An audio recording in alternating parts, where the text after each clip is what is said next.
Accordingly हमें करना है। भविष्य में जो रिक्विजिशन आएंगी तो उसके अकॉर्डिंगली काम करेंगे।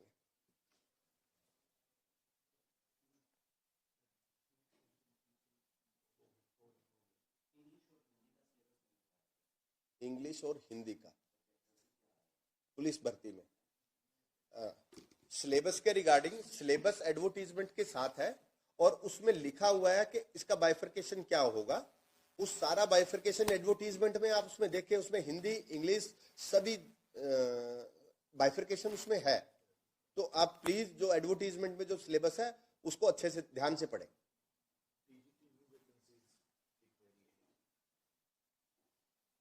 टीजीटी में हमें कोई मिली है? अभी टीजीटी की कोई वैकेंसीज हमें रिसीव हुई है?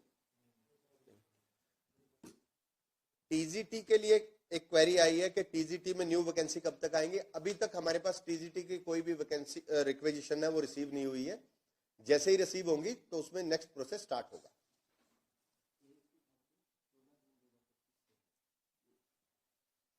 14 जून 2025।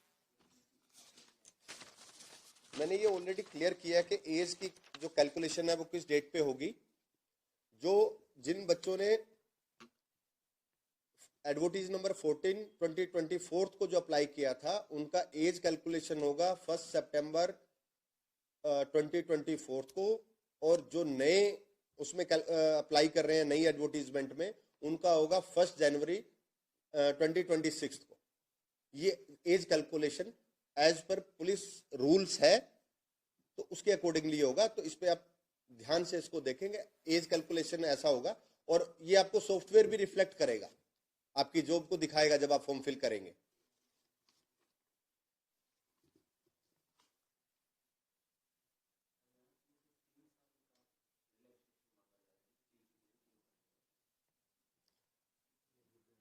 एज रिलैक्सेशन के रिगार्डिंग मैटर कमीशन ना तो एज रिलैक्सेशन दे सकता, ये सरकार का काम है। और कुछ बच्चे मुझसे भी मिले थे और आई थिंक बच्चों ने रिप्रेजेंटेशन भी दिया है चीफ सेक्रेटरी साहब को। तो जैसे ही कोई इंस्ट्रक्शन आएगी उसके अकॉर्डिंगली हम एक्ट करेंगे। अभी हमारे पास ऐसा कोई इंस्ट्रक्शन नहीं है तो इस पर्टिकुलर स्टेज पे तो मैं नहीं कर सकता। अगर गवर्नमेंट इसका डिसीजन लेती है तो उसके बाद ही हम उसमें फर्दर एक्टिविटी कर पाएंगे।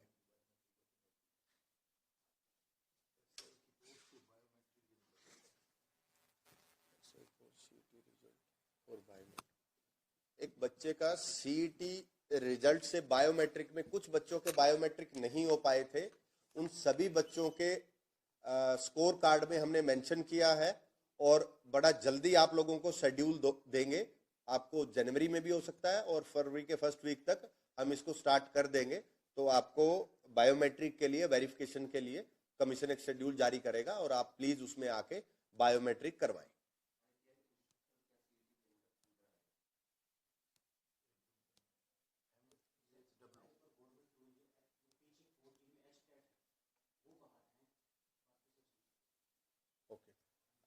जो सीईटी पॉलिसी में कुछ पर्टिकुलर पोस्टें हैं जो सीईटी में रखी गई हैं, जो टीचिंग है जैसे टीजीटी है, पीआरटी है, इनको बाहर रखा गया है सीईटी से, और बाकी जो सभी पोस्टें हैं वो सीईटी के अंडर आती है। तो आप सीईटी पॉलिसी अगर पढ़ेंगे तो आपको किसी भी पैरामीटर पे आपको पता लगेगा कि कौन सी पोस्ट सीईटी के अंडर है और कौन सी सीईटी के प्रीव्यू से बाहर रखी गई है।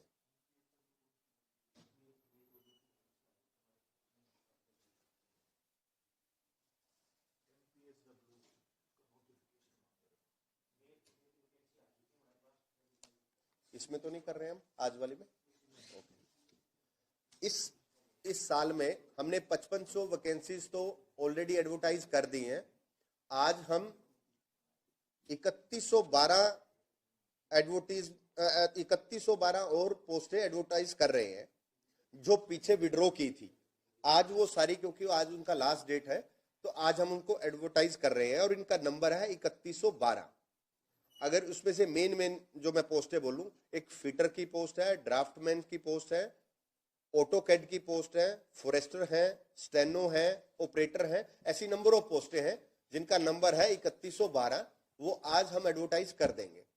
तो तकरीबन 8800 के आसपास एडवर्टीजमेंट हो जाएंगी आज कंप्लीट, 5500 पुरानी और ये। तो आप लोग सारे पीएमटी पीएसटी और ये बाकी पोस्टों की तैयारी करिए। इनका शेड्यूल हम जल्दी जारी करेंगे, और जो इसके अलावा भी हमें कुछ रिक्वेजिशन रिसीव हुई है, तो बड़ा जल्दी आपको उनका भी एडवर्टीजमेंट आपको आने वाले दिनों में देखने को मिलेगा।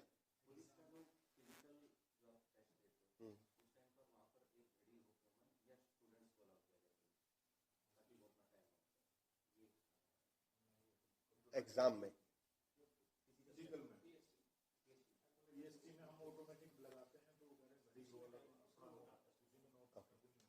कुछ बच्चों की क्वेरीज है कि वहां पे टाइमिंग के लिए घड़ी लगी हो जब आप पीएम रेस के लिए जाएंगे पुलिस डिपार्टमेंट की भर्ती के लिए, वो पॉसिबल नहीं है, क्योंकि आपकी टैग लगा होता है, एक चिप लगी होती है आपकी बॉडी में, जो जैसे ही आप एंटर करेंगे तो आपको उस पर टैग करेंगे, और उससे ही, क्योंकि फ्रैक्शन ऑफ सेकंड्स भी कैलकुलेट करते हैं, तो घड़ी से वो कैलकुलेट ही नहीं हो पाएगा। तो आप अपनी तैयारी रखें, और आपको आइडिया होता है कि मैंने 2 किलोमीटर जो रेस है, जो बच्चे तैयारी करते हैं उनको टाइमिंग पता होती है कि मैं 2 किलोमीटर इस पैरामीटर पे कंप्लीट कर लूंगा। तो आपके इलेक्ट्रॉनिक वो जो डिवाइस है उससे ही ट्रैक हो सकता है, अदरवाइज वो फिजिबल ही नहीं है।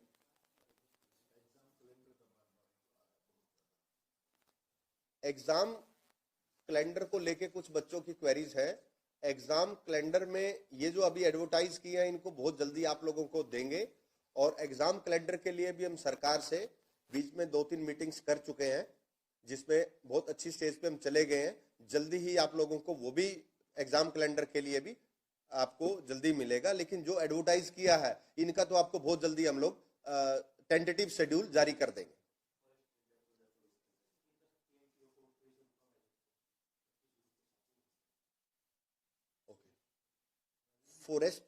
फॉरेस्ट रेंजर का जो रिजल्ट है, फॉरेस्ट रेंजर में पीएमटी पीएसटी हो चुका है, लेकिन क्योंकि बीसीए ए और बीसीबी का जो रिजल्ट स्टे हुआ है, ये उसके बाद डिक्लेयर होगा। जैसे स्टे वकेट हो जाएगा, इमीडिएटली हम इसका रिजल्ट डिक्लेयर कर देंगे।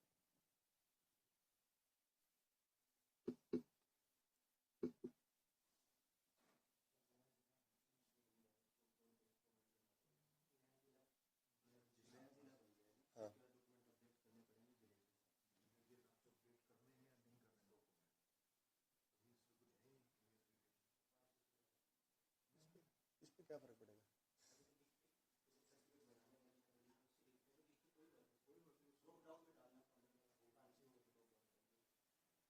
एक बच्चे की क्वेरी आई है कि हांसी जिला अलग बन गया तो आपके उस पर कोई इम्पैक्ट आएगा फॉर्म फिलिंग पे, तो ऐसा कोई इम्पैक्ट नहीं आने वाला।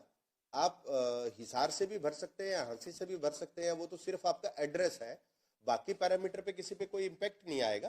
तो ऐसा कुछ भी नहीं है, इस पे आपके रिक्रूटमेंट प्रोसेस पे जिला बनने से कोई इम्पैक्ट नहीं आने वाला।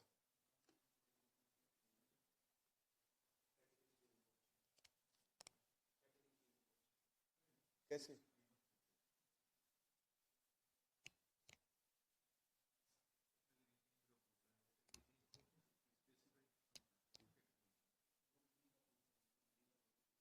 ग्रुप डी का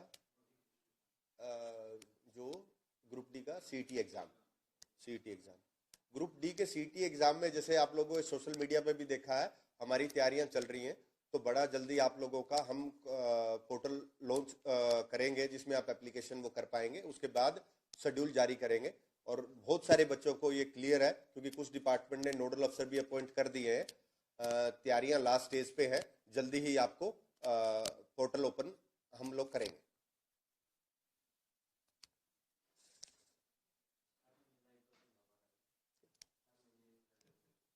ये ऐसा रिक्वेस्ट कर रहे हैं, कुछ बच्चे रिक्वेस्ट कर रहे हैं कि हर महीने लाइव करने को, कि भी मैं हर महीने लाइव करूं, तो जो मुझे पॉसिबल तो नहीं लगता, लेकिन मैं आप लोगों से इतना जरूर कमिट कर सकता हूं कि जब भी कोई जरूरी मुद्दा होगा, आप लोगों का रिक्वेस्ट होगा, कुछ भी क्लैरिफिकेशन, तो मैं जरूर लाइव आऊंगा और आपके सवालों का जवाब दूंगा। अभी भी मैंने कोशिश करी है कि सारे ही जितने बच्चे का क्वेरीज रख रहे हैं उनको क्लियर करें, और हम कोशिश भी करते हैं क्लियर करने की। तो वो मेरा जरूर आपसे रहेगा कि अगर जरूर जब भी जरूरत होगी मैं लाइव आने को